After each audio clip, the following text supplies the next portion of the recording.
લોકસભાની ચૂંટણીનું પરિણામ સમગ્ર દેશની અંદર આવી રહ્યું છે અને કચ્છનું પણ લોકસભાની સીટનું પરિણામ આજે જાહેર થયું છે.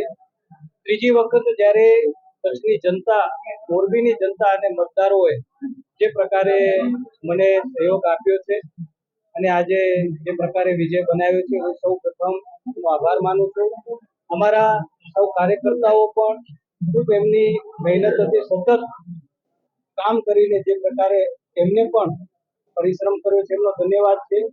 દેશના યશસ્વી વડાપ્રધાન શ્રી નરેન્દ્ર મોદી સાહેબનો પણ હું આભાર માનું છું કે એમના નેતૃત્વમાં અનેક વિકાસના કાર્યો કચ્છની અંદર છેલ્લા 10 વર્ષની અંદર આપણે કર્યા છે.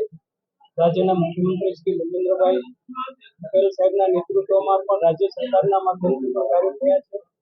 અમારા પ્રદેશ અધ્યક્ષ શ્રી આદરણીય સી.આર. પાટીલ સાહેબ કે સતત કાર્યકર્તાઓને એમનો જે પ્રકારે એમનું માર્ગદર્શન મળ્યું છે અને કાર્યકર્તાઓએ જે પ્રકારે સતત મહેનત કરી છે અને મતદારોનો જે વિશ્વાસ જીત્યો છે, આજે જે પરિણામ કચ્છ મોરબી લોકસભાનું જે આવ્યું છે ત્યારે ખૂબ જ આનંદની લાગણી તો અનુભવું છું, પણ સાથે સાથે સૌનો હું હૃદયથી આભાર અને ધન્યવાદ કરું છું.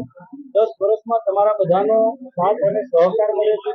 આવનાર 5 વર્ષની અંદર પણ તમારા બધાના સાથ અને સહકારથી અને મોરબી લોકસભા ક્ષેત્રને આપણે વિકાસના કામો માટે આપણે આગળ લઈ જઈશું એવો વિશ્વાસ હું વ્યક્ત કરું છું.